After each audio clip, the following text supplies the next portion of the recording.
Hoje eu tô aqui para a segunda parte do vídeo, a história da maconha no cinema, e eu vou falar um pouco sobre os filmes produzidos no século XXI.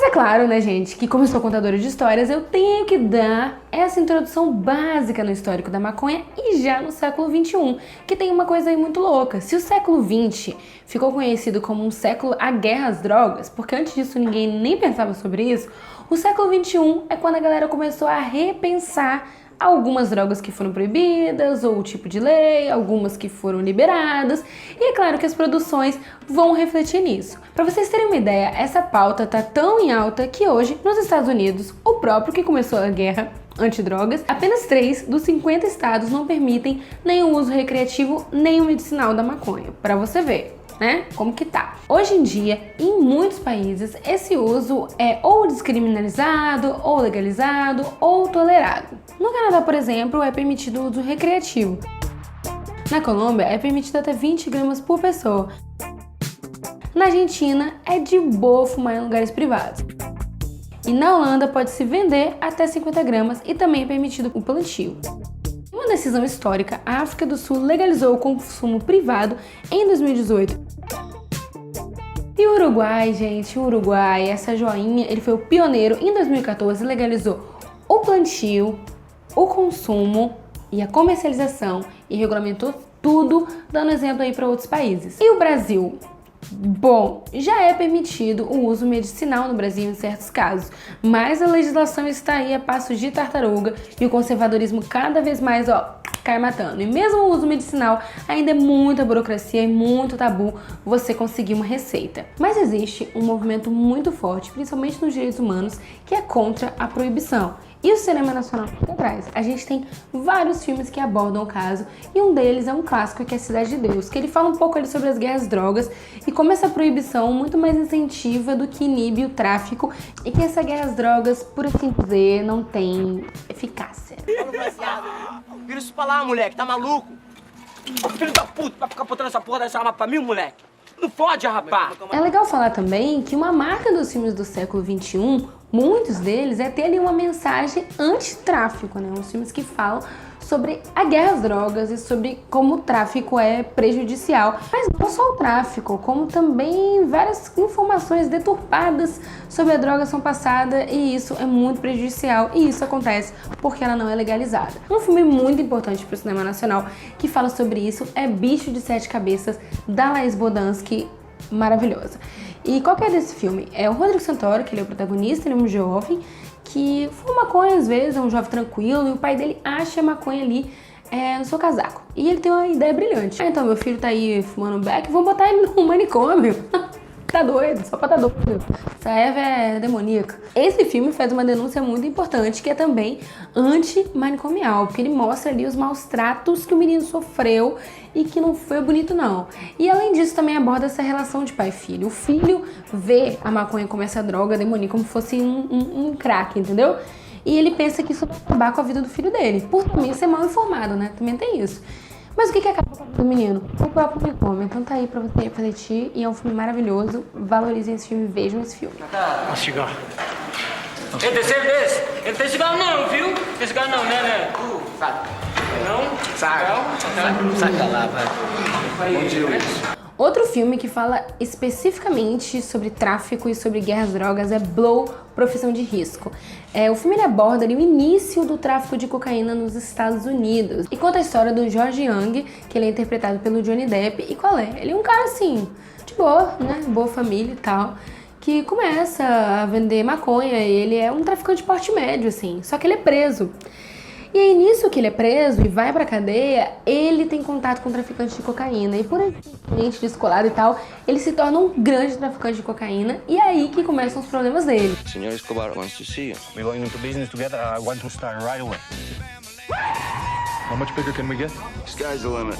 3 million, I counted it twice. O filme, ele mostra que esse tráfico, estar no tráfico, vender algo que é ilegal, é às vezes muito mais prejudicial do que o próprio efeito da droga. Mas é isso, te fala que se você entrar no tráfico, não vai dar bom e eu duvido muito que vá mesmo. E falando nisso, eu tenho o filme Pássaros de Verão, que eu fiquei sabendo pouquíssimo antes de começar a gravar esse vídeo. É uma questão aqui, tá? Foi muito difícil pra mim encontrar filmes fora do Brasil ou dos Estados Unidos que abordassem esse tema. Não me chegou muita essa informação. Então, se você souber de mais filmes latinos, asiáticos, africanos, que falem sobre isso abertamente, manda pra mim aqui nos comentários. Mas enfim, Pássaros de Verão é um filme que já começa falando que é baseado em fatos reais e é um filme colombiano. Os fatos ocorreram na região de La Guajira, no extremo norte da Colômbia, na década de 60 e 70. E ali é o início da produção em massa de marihuana na Colômbia, que é também o início da guerra às drogas. Então, assim, a Colômbia estava ali inserida totalmente no contexto que ela vendia maconha para outros países,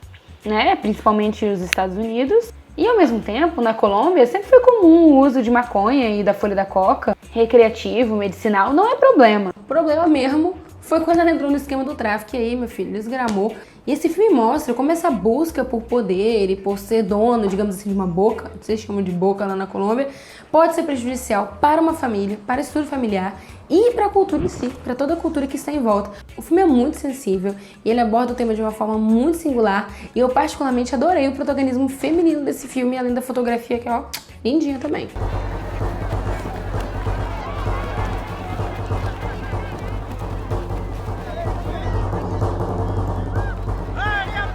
Agora vamos voltar para os Estados Unidos, que são aí os filmes leves, os filmes divertidos, muitas vezes loucos, que falam sobre o uso de maconha e eles são conhecidos como stoner, ou filme de doidão. E eles são diretamente, sim, influenciados por Big Lebowski e por Cheech e Chong. Nessa leva, gente, tem muito filme, tem Programa Animal, tem Tenacious D, que é um filme maravilhoso com Jack Black. Tem Madrugada Muito Louca, que teve várias sequências e é muito popular nos Estados Unidos, apesar de não ser muito conhecido aqui. Tem Smiley Face, que é com a Anna Faris e também é super engraçado. Mas tem um que eu acho que ele virou um clássico stoner. Eu acho que daqui a alguns anos ele vai estar pau a pau ali com Lebowski e eu já vou explicar por quê, que é Pineapple Express. Pineapple Express é um filme tão de maconheiro, mas tão de maconheiro, que traz ali informações científicas sobre o cultivo, sobre o cruzamento de espécies, sobre efeitos, sobre tipos diferentes de baseados que você pode fazer. E ele também tá aqui porque ele começou a carreira de uma pessoa, mas também de um grupinho, digamos assim, que é do Seth Rogers, né? O filme ele é estrelado pelo Seth Rogers e o James Franco, e ele é o segundo roteiro, assim, conhecido, né, do Seth Rogers. O primeiro foi Superbad, mas ele não tinha ficado tão conhecido ainda, mas depois desse filme ele despontou, inclusive anos depois, com a mesma galerucha ali, ele fez o filme É o Fim, que foi sua estreia na direção. E esse filme pode ser colocado nessa categoria também, de filme de doidão.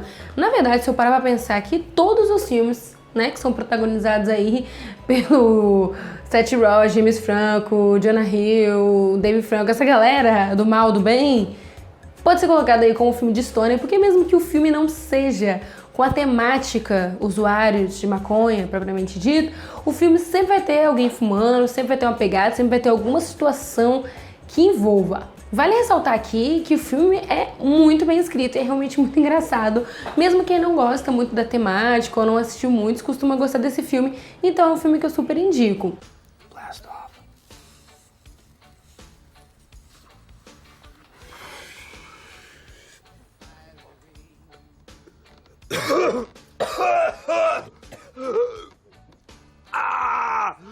Tem um filme brasileiro que eu posso dizer que ele tá dentro da categoria stoner porque ele é sobre uma situação envolvendo o uso de maconha, mas os protagonistas, eles são completamente diferentes. O nome do filme é Quarta B e qual que é a pira? Um zelador de uma escola, ele acha um tijolo, pequeno tijolinho de maconha na escola, uma escola primária.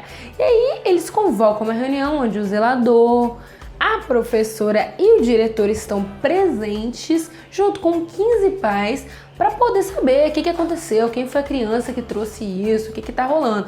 Só que aí lá pelas tantas, alguém sugere, por que a gente não fuma, entendeu? Para saber, né, quais são os efeitos, né, que nossas crianças estão sujeitas, que nossas crianças foram expostas.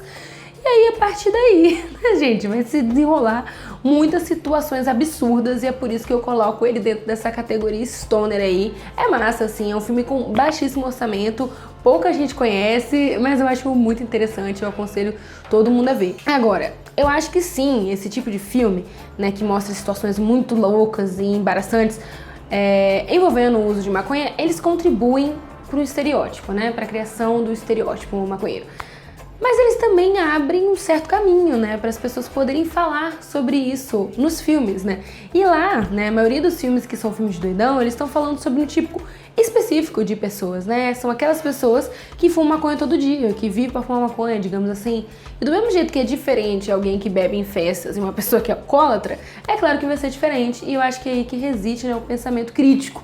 Vamos pensar, vamos tentar entender. Mas, como eu disse, foi muito bom porque eles abriram espaços para outros filmes. Filmes que as pessoas simplesmente fumam maconha porque sim, porque as pessoas fumam, porque ela tá aí no mundo, né? E então, às vezes vai estar lá numa festa, às vezes vai estar lá em casa, às vezes vai estar lá com um crush, sei lá, e vai fumar. E essas cenas são inseridas nos filmes de maneira natural. E eu acho muito legal que isso aconteça.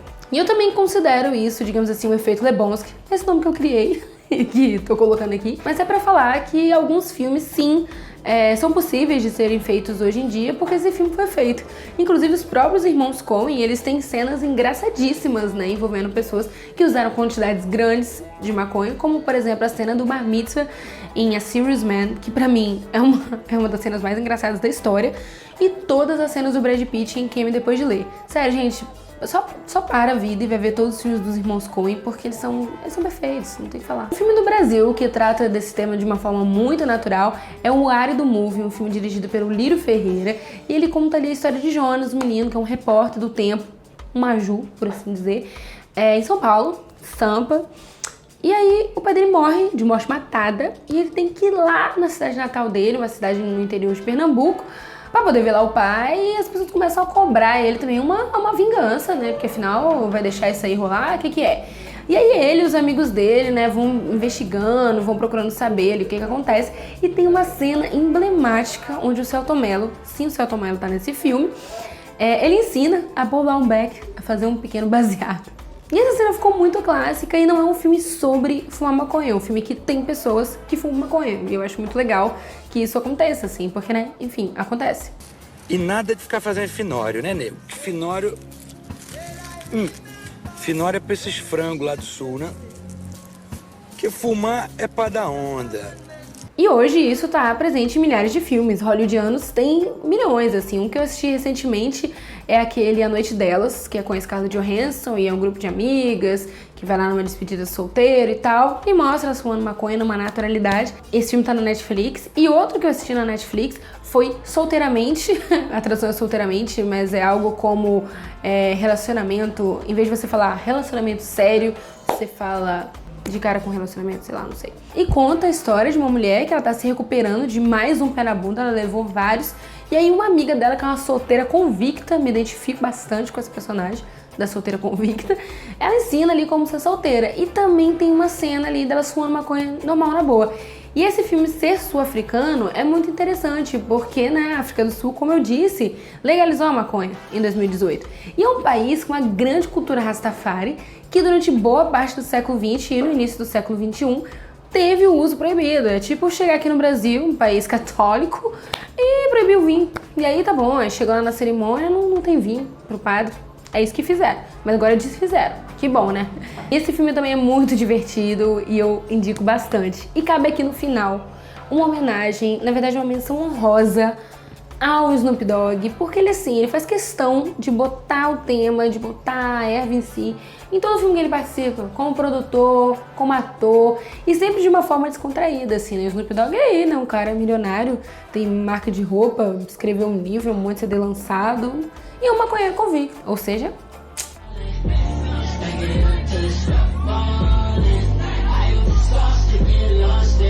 E ele tem filmes memoráveis como Confusões no Lava Jato e Mike and Devin no colegial, no high school, né?